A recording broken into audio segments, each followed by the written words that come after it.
Yes, Emily's joining us with a press review. She's starting off with the one-year anniversary of the fall of Bashar al-Assad's regime in Syria.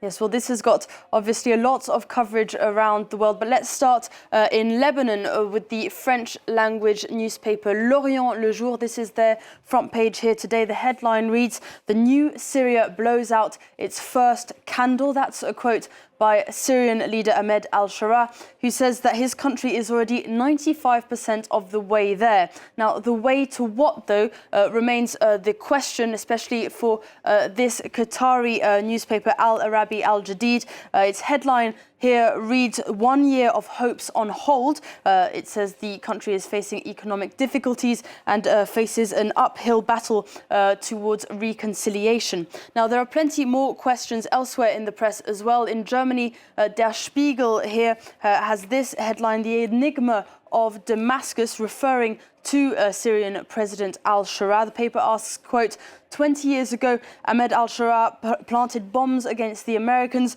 Today, he's welcomed at the White House. But what future does the former terrorist want for Syria?" But where some look to the future, there's a lot of coverage as well about the past. Let's have a look at Le Monde. They have a special report here today.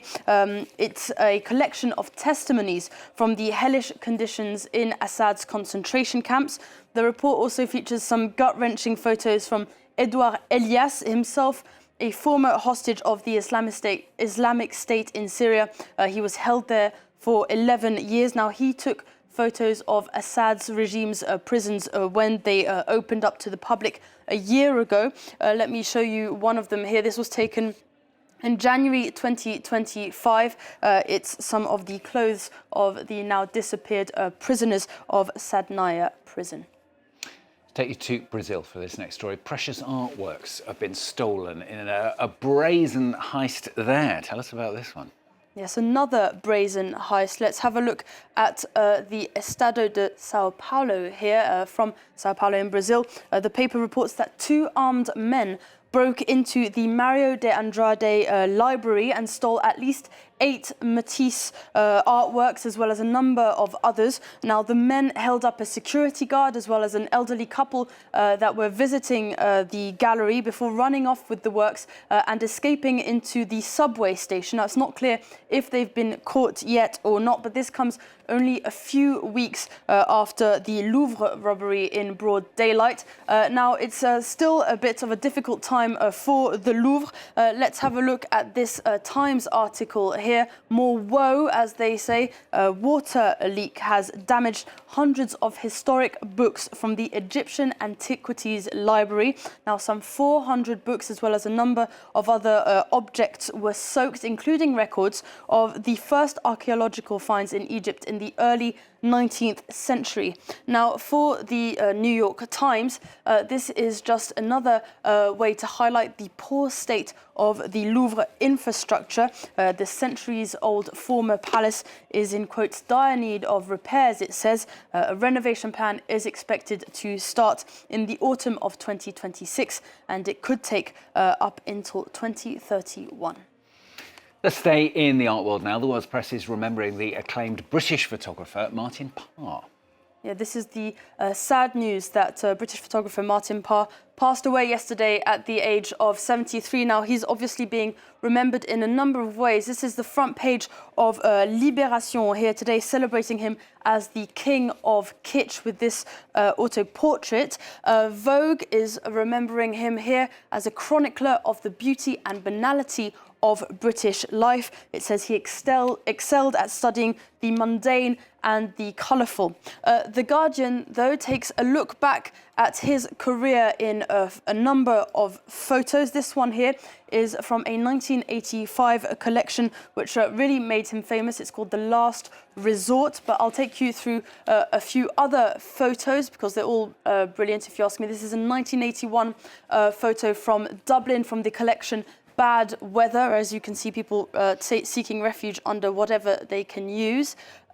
This one here is probably one of his most famous photographs. Once again, looking at British tourists that he often liked to take pictures of, be it in the UK or abroad. This one is in Benidorm in 1997. And finally, The Guardian has this photo here of Martin Parr in his studio in Bristol earlier this year. Now, I had the chance of actually meeting him in his studio and seeing that setup as you see it there on a school trip. And I have to say, Stuart, he was a lovely, lovely person and an absolutely brilliant photographer. Oh, good to get a personal recommendation as well, Andy. Thanks. Now, from the king of kitsch to the kitsch queen. This is because France has named its 2026 Miss Grandma. Yes, staying in the very kitsch theme here. Well, France elected its 2026 Miss France, but it also elected its 2026 Super Mamie or Super Grandma, if you like. Now, this headline here reads Laughs, Tears and the Splits. I don't know which grandma did that, but it's very impressive. After Miss France, an electric atmosphere for Super Grandma. And now the winner of Super Grandma 2026 is Anna Maria Chiotera, and she was crowned Super Mamie yesterday. The candidate from Haute-Pyrénées was chosen for her kindness and for her family spirit. Now, France Info has an interview here with the founder of the competition. It's been running since 1997, Fabienne Olivier. She says the only qualifications needed to take part is a joie de vivre and a family spirit. Very important. They get the grandchildren and children of each super grandma to come and talk about their relatives on stage. It's a key part of the competition. She says there's no age limit for taking risks and being bold. But Anna Maria is not the only champion being crowned at the moment. We have to give this news for all of our Formula One fans. Lando Norris taking his first World Championship, the 26-year-old Briton winning his first World Championship after the Grand Prix in Abu Dhabi. Yesterday, he becomes the UK's 11th World Champion and McLaren's 8th. So celebrations Joie de vivre all around. He could probably qualify as a grandma. He probably could. Well done to both of them. Excellent news. More coming up for you in a few seconds' time.